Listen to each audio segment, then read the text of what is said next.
Bab 1289. Berikan kamu 100 keberanian, kamu berani. Kepala keluarga Ye, Kenzie. Di samping warrior Yang, kata Kenzie. Keluarga Ye.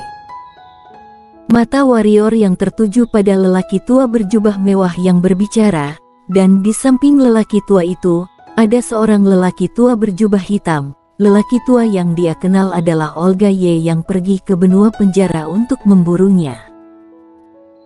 Lelaki tua berjubah mewah, Olga Ye dan seluruh keluarga Ye, termasuk orang-orang dari keluarga besar dan 2 sekte di sebelah mereka, semua menatap warrior Yang.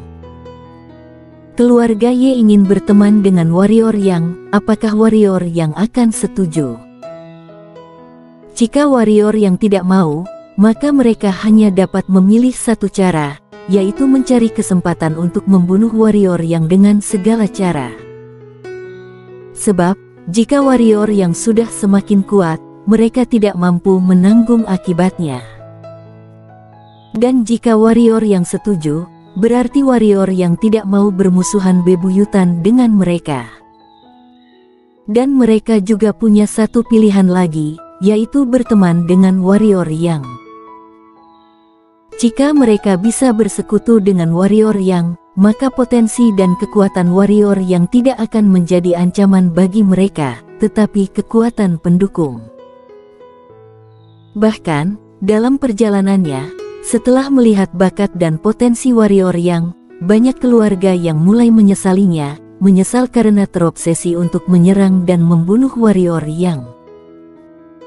Membunuh warrior Yang memang bisa memecah belah liga pedangnya warrior Yang, mendapatkan beberapa keuntungan, dan juga menyingkirkan ancaman. Namun, mereka sangat meremehkan kekuatan dan potensi warrior Yang, oleh karena itu, alih-alih mendapatkan sedikit keuntungan, mereka kehilangan pasukan yang tak terhitung jumlahnya. Lanjut membunuh warrior Yang. Berapa biayanya? Dan harga ini jelas bukan sesuatu yang bisa ditebus dengan sedikit manfaat.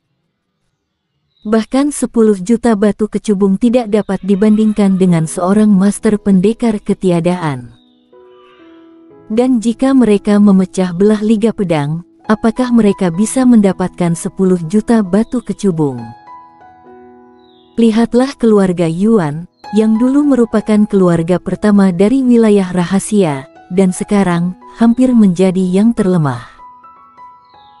Singkatnya, bagi beberapa keluarga besar, mereka tidak akan terus melawan warrior Yang kecuali terpaksa, karena akan terus membayar harga yang mahal, dan belum tentu bisa membunuh warrior Yang. Dan sekarang, keluarga Ye telah menyatakan niatnya, itu tergantung pada bagaimana warrior Yang memilih. Bagaimana dia memilih? Apakah masih perlu ragu? Warrior Yang tidak ragu-ragu, segera memberi salam ke kepala keluarga Ye, Kenzie, dan berkata sambil tersenyum, tentu saja tidak masalah. Terus menjadi musuh dengan berapa banyak keluarga bangsawan. Dia akan melakukannya jika otaknya tidak beres. Pikirkan saja, bahkan jika dia membunuh keluarga raksasa dan sekte ini, apa yang bisa dia dapatkan? Batu kecubung, wayang, wilayah. Hal-hal ini tidak terlalu diperlukan baginya. Dan jika dia melakukan itu, dia harus membayar banyak, seperti liga pedang dan paviliun ribuan pembunuh akan terbunuh banyak orang, dan dia akan terbuang banyak waktu. Dan sekarang, dia tidak punya waktu untuk disia-siakan di benua penjara ini. Mendengar kata-kata warrior Yang, kepala keluarga Ye dan orang-orang dari keluarga raksasa di sebelahnya menghela nafas lega. Sejujurnya, mereka tidak ingin mati bersama warrior Yang. Karena itu benar-benar tidak layak. Akan terlalu bodoh untuk mengorbankan nyawa yang tak terhitung jumlahnya untuk membunuh satu orang, dengan imbalan keuntungan sepele. Bahkan, jika mereka tahu bahwa warrior Yang begitu menakutkan, mereka tidak akan pernah mendengarkan hasutan keluarga Yun untuk membunuh warrior Yang.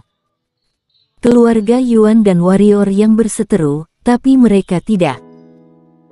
Kepala keluarga Ye, Kenziye memberi salam kepada warrior yang dan berkata, "Apa yang terjadi di masa lalu, kesalahan keluarga Ye kami, aku meminta maaf kepada Anda atas nama keluarga Ye. Mulai sekarang, keluarga Ye bersedia bersekutu dengan Liga Pedang dan saling membantu dalam menyerang dan bertahan." Warrior yang mengangguk dan berkata, "Apa yang terjadi di masa lalu sudah dilupakan." Mendengar kata-kata warrior yang, lelaki tua lain dari samping berdiri dan berkata, "Keluarga Li juga bersedia bersekutu dengan Liga Pedang untuk saling membantu dalam menyerang dan bertahan." Begitu suara lelaki tua itu jatuh, lelaki tua lain berdiri di sampingnya dan berkata, "Keluarga Ning kami bersedia bersekutu dengan Liga Pedang dan saling membantu dalam menyerang dan bertahan." Segera, hanya keluarga Yuan, keluarga Yun dan keluarga Qin yang tersisa dari 3 sekte dan 6 kota yang tidak membuat pernyataan.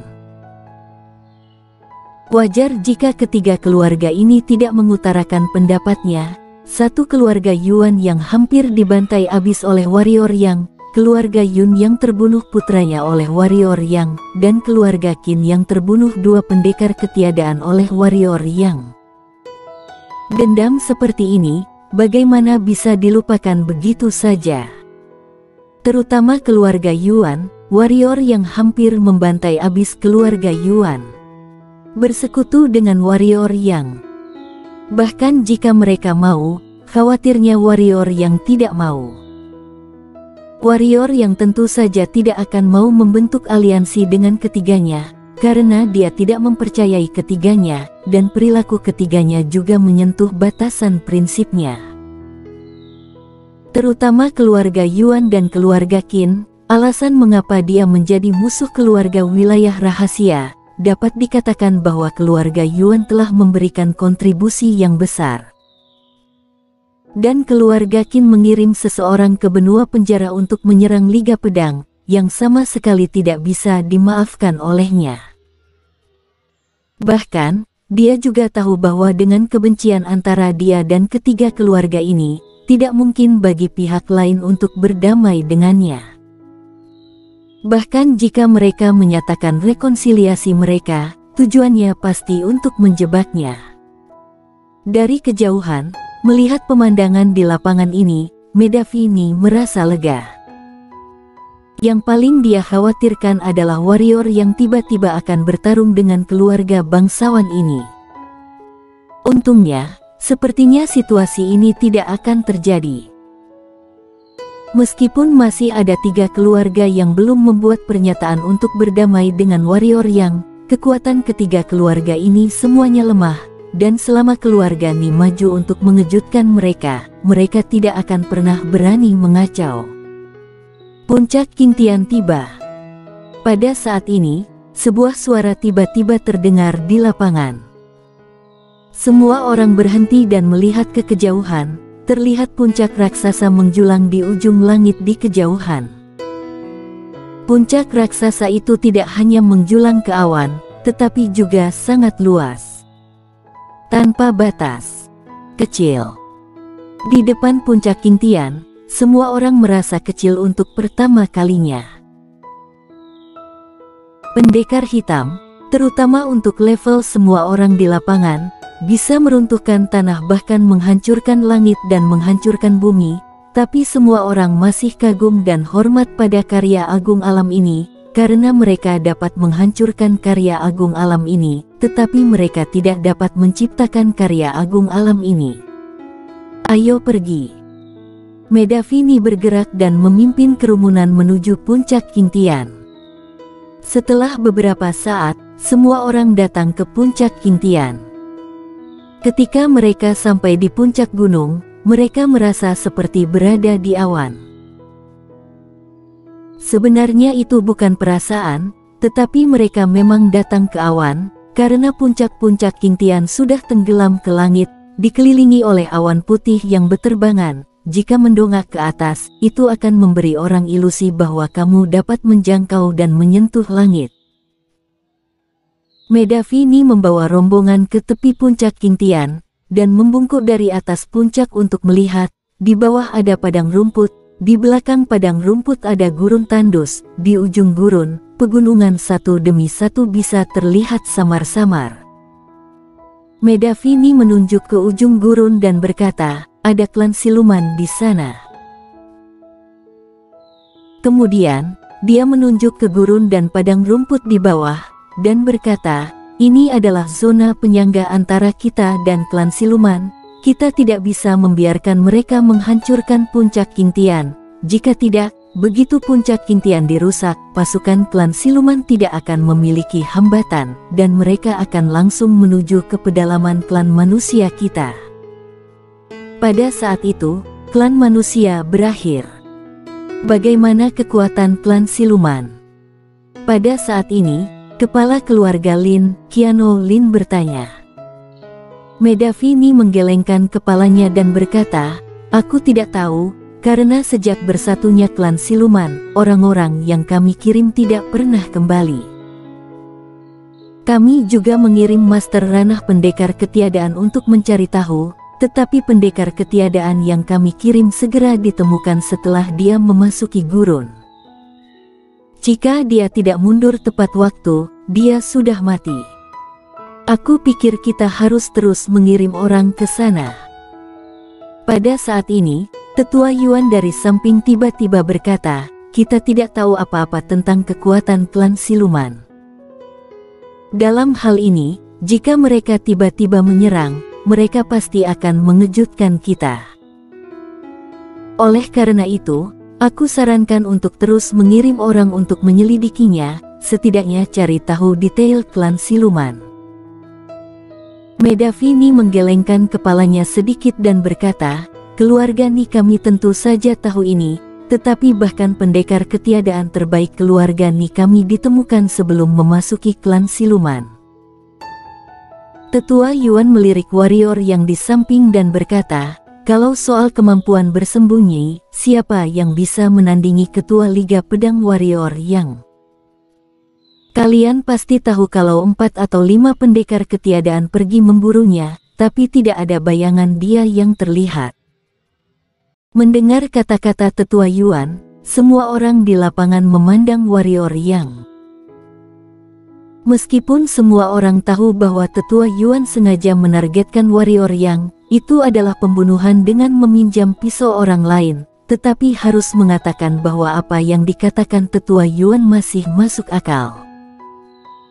Karena membandingkan skill bersembunyi, memang tidak ada seorang pun di arena yang bisa menandingi warrior yang.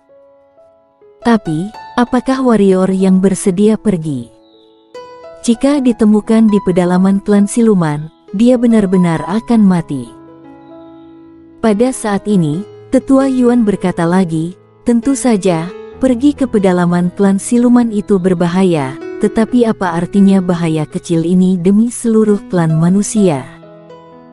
Menurutmu benar tidak, Ketua Liga Yang? Sambil berkata dia melirik warrior yang dari samping.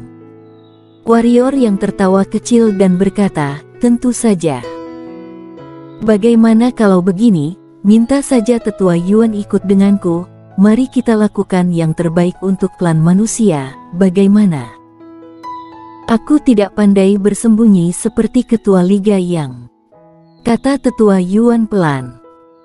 Warrior yang tersenyum dan berkata, tidak masalah, aku bisa membantumu bersembunyi bersama. Kamu dan aku bersembunyi bersama, bukankah mudah untuk masuk klan siluman?